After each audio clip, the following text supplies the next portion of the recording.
फिरतात किंवा न्यूक्लियसमध्ये nuclear particles त्यांचे जे भ्रमण चालू असतं त्याच्यामध्ये आणि आपण जे आकाशात ब्रह्मांडात जे आपल्याला दिसतं त्याच्यामध्ये त्यांना असं लक्षात आलं की कुठेतरी साधारण आहे. हळूहळू त्यांनी आणखी विचार केला की हे सगळं आधीपासून असंच होतं का सुरुवातीला वेगळी परिस्थिती होती आणि मग एकूण या विश्वाची निर्मिती झाली. तिथवर मानवाला ध्यास लागला. परत त्यांनी वेगवेगळे सिद्धांत मांडायला सुरुवात केली. नवीन नवीन प्रयोग करायला सुरुवात केली. तेव्हा असं लक्षात आलं की एवढं सगळं करून सुद्धा आपल्याला बऱ्याचशा गोष्टी अजून समजलेल्या नाही.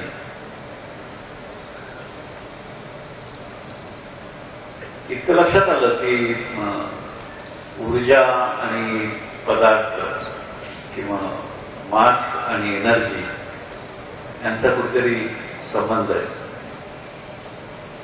असंही लक्षात आलं की आपण मासचं ऊर्जेत रूपांतर करू शकतो किंवा ऊर्जेचं मासमध्ये रूपांतर करू शकतो. आइन्स्टाईननी मोठा सिद्धांत मांडलाय आपल्यासमोर E=mc². इतरही अनेक शास्त्रज्ञ होते त्यांनी हे लक्षात आणून दिलं. पण हे सगळं केल्यानंतर सुद्धा लक्षात आलं की आपल्याला अजून ह्या गोष्टी पूर्णपणे समजलेल्या नाही. आणि मग त्याने असं ठरवलं की आपण आणखी मोठे प्रयोग करावेत. असे प्रयोग करावेत की त्याच्यातनं आपल्याला ज्या गोष्टी समजलेल्या नाहीयेत, थोडक्यात सांगायचं तर त्याला डार्क मॅटर, डार्क एनर्जी, म्हणजे त्याचा अजून आपल्याला अनुमान लागलेला नाही. या गोष्टींचा उलगडा अजून व्हायचा आहे. तर त्यांच्या लक्षात आलं की आपण जर ब्रह्मांडाची सुरुवात जेव्हा झाली त्या क्षणाचा जर वेध घेतला तर कदाचित आपल्याला या गोष्टींचा थोडा अधिक उलगडा होण्याची शक्यता आहे. आणि म्हणून तुम्ही सगळ्यांनी वाचलं असेल की गेल्या वर्ष दीड वर्षामध्ये जिनेवा येथे एक लार्ज हायड्रॉन कोलायडर या उपकरणामध्ये मोठे प्रयोग करण्यात आले. प्रोटॉनचे पार्टिकल्स खूप तीव्र गतीने एकमेकांच्यावर आदळून ब्रह्मांडाची सुरुवात ज्या वेळेला झाली त्यावेळेला तर तशी परिस्थिती असेल तशा प्रकारची परिस्थिती त्यांनी निर्माण केली. आणि मग अर्थातच प्रायोगिक निरीक्षण करून मग त्यांचे अभ्यास करले. त्यांच्यातली पहिली उपलब्धी म्हणजे त्यांना जो हिग्स बोसॉन किंवा हिग्स पार्टिकल किंवा काही ठिकाणी त्याला गॉड पार्टिकल संबोधलं गेलंय, त्याचा त्यांना शोध घ्यायचा होता. आतापर्यंत ते या निष्कर्षापर्यंत आलेले आहेत की 99% मला असं वाटतं की आपल्याला त्याचा शोध लागलाय. पण अजून त्यांना काही चुकतारे पूर्ण करायचे हे चाललेलं आहे. आणि बरंच आकलन झालेलं आहे. पण मला असं वाटतं त्याहीपेक्षा जास्त आकलन अजून व्हायचं आहे. आणि ही अशी सतत पुढे चालू राहणारी प्रक्रिया आहे. आणि कुठल्याही सुसंस्कृत समाजाला जसं आपल्याला आपण आपली वंशावळ बघतो, आपण कुठून आलो याच्याबद्दल फार मोठं कुतूहल असतं. आसपासच्या परिस्थितीचा आपल्यावर काय परिणाम होणार याच्यावरती आपल्याला एक प्रकारची चिंता असते. तसंच सबंध मानव जातीला आपल्या आसपासची परिस्थिती कशी होती, ती कशी निर्माण झाली, त्यात कसे कसे बदल होत गेले, कालांतराने आणखी काय होण्याची शक्यता आहे, या सगळ्याचा सतत ध्यास लागत राहिलेला आहे. आणि तो वैज्ञानिक निरीक्षण आणि वैज्ञानिक शोध होती, याच्या आधारे आपण खूप प्रगती केलेली ती आपल्याला करायची. आणि ही जसं एव्हरेस्टवर गेल्यानंतर काहीतरी मिळवल्याचं एक समाधान लागतं, किंवा सागराच्या तळाशी जाऊन ही परिस्थितीचं निरीक्षण केलं तर एक प्रकारचं समाधान लागतं. तशीच एक गोष्ट आहे की आपण काय आहोत, कसे आहोत, कुठून आलो, या गोष्टी जसं आकलन होत जातं तसं त्याप्रमाणे आपल्याला एक प्रकारचं समाधान लागू शकतं.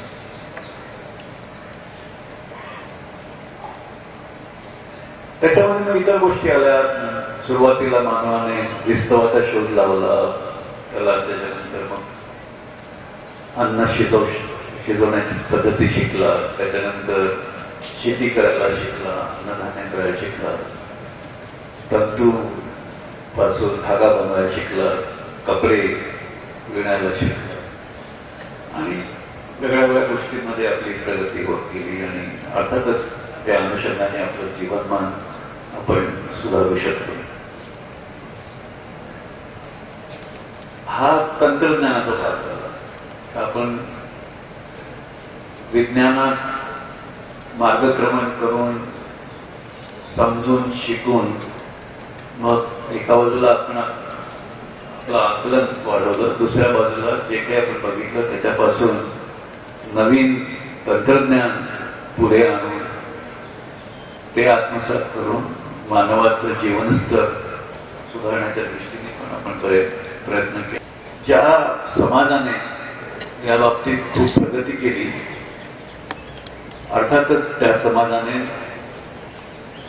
बाजारात नवीन नवीन प्रकारची उपकरणं आणली, नवीन नवीन प्रकारची प्रॉडक्ट्स आली. ज्याने ती निर्मिती केली त्याने ज्यांना ती हवी होती त्यांना ती विकली. त्याच्यातनं एक मोठं अर्थकारण पुढे आलं. आणि जी देश औद्योगिकदृष्ट्या त्याने बाजी मारली, नवीन तंत्रज्ञान निर्माण करून त्या आधारे नवीन प्रॉडक्ट निर्माण करून मग ती जगभर विकण्यात किंवा कच्च्या मालाचं फिनिश प्रॉडक्टमध्ये रूपांतर करून एक अर्थकारण निर्माण करण्यात ज्या देशांनी बाजी मारली ते देश अर्थातच इंडस्ट्रियली ऍडव्हान्स म्हणा किंवा प्रगत देश म्हणून ओळखले जाऊ लागले. त्या देशांमध्ये दरडोई उत्पन्न वाढलं, त्या देशातल्या लोकांची क्रयशक्ती वाढली, आणि त्या देशांना हे साध्य नाही करता आलं, शक्य होतं. त्याच्या आधारे मग आपण इतर गोष्टी विकत घेऊन ही जी नवीन उपकरणं बाजारात आली त्याचा उपयोग ते लोक पण घ्यायला सुरुवात झाली. पण अर्थातच त्या लोकांनी तंत्रज्ञान आणि नवीन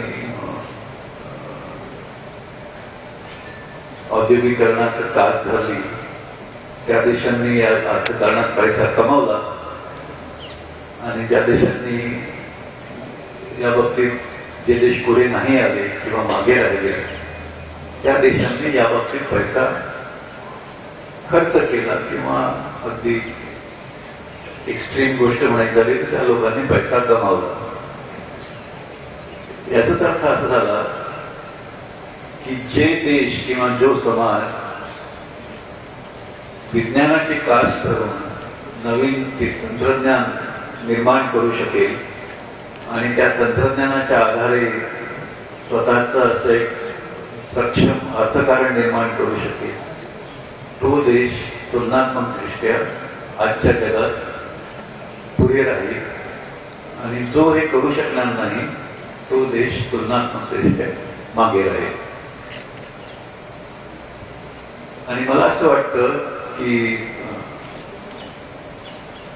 आपल्या समोरचं सर्वात मोठं आव्हान, विशेषतः तरुण मंडळींसमोर, सगळे विद्यार्थी वर्ग जो बसला आहे त्यासमोर सर्वात मोठं आव्हान हे आहे की असे शाळेमध्ये आपण शिकलो, नंतर काही जण नोकरीच्या शोधात पुढे जातील, काही जण स्वतःचा व्यवसाय करतील, काही जण इतर अनेक प्रकारचे अर्थार्जनाचे जीवनक्रमण करण्याचे मार्ग स्वीकारतील. पण त्यामध्ये आपण आपापलं आयुष्य कसं व्यतीत करू आणि त्यामुळे आपल्या समाजाचं किंवा आपल्या देशाच्या अर्थकारणावर त्याचा काय परिणाम होतो. मी एखादी गोष्ट करतो त्यामुळे त्याचा 4 लोकांना फायदा होईल का 4 लोकांच्या अर्थार्जनावर मी माझं आयुष्य जगणार, हा खरा प्रश्न आहे. मी जे काही करतो त्याच्यामुळे भारताचं दरडोई उत्पन्न वाढेल का कमी होईल, हा खरा प्रश्न आहे.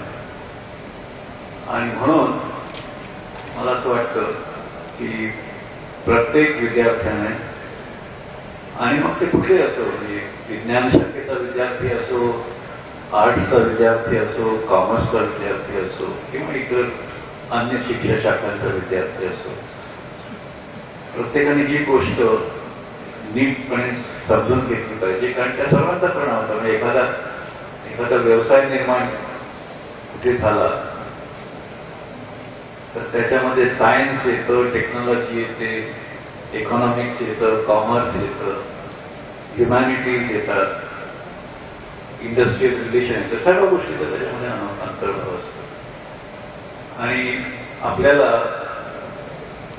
आजच्या परिस्थितीचं आकलन आणि आपण जे काही करतो किंवा करणार आहोत त्याच्यावर त्याचा प्रभाव आणि त्याचबरोबर बदलणारी परिस्थिती ती कशी असेल आणि आपण आपली तयारी त्या अनुषंगाने कशी करायला हवी याचं आकलन हे जर व्हायचं असेल तर थोडीफार विज्ञान आणि तंत्रज्ञान किमान त्याच्या दिशा कशा असतील याचं आकलन प्रत्येकाला असणं हे अत्यंत आवश्यक आहे.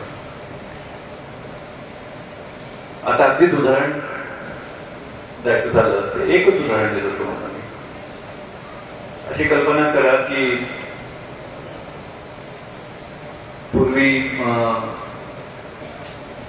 विद्यार्थ्यांना आपण सर्व शिक्षण संस्थेत असलो, विद्यालयात असलो, विद्यार्जनाचं सर्वात महत्वाचं साधन म्हणजे शाळेत जाणं किंवा गुरुकडून शिकणं.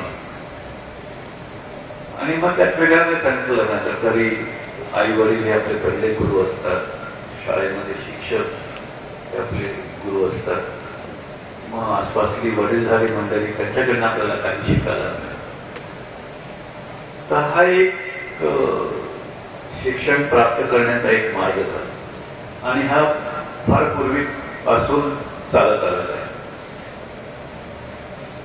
अर्थात त्याच्यात सर्वात महत्वाचा भाग म्हणजे ज्याला आपण म्हणतो फेस टू फेस लर्निंग, की कुठल्याही गोष्टीचं आकलन होण्यासाठी म्हणून आपल्याला आपल्या शिक्षकांकडनं जे मार्गदर्शन मिळतं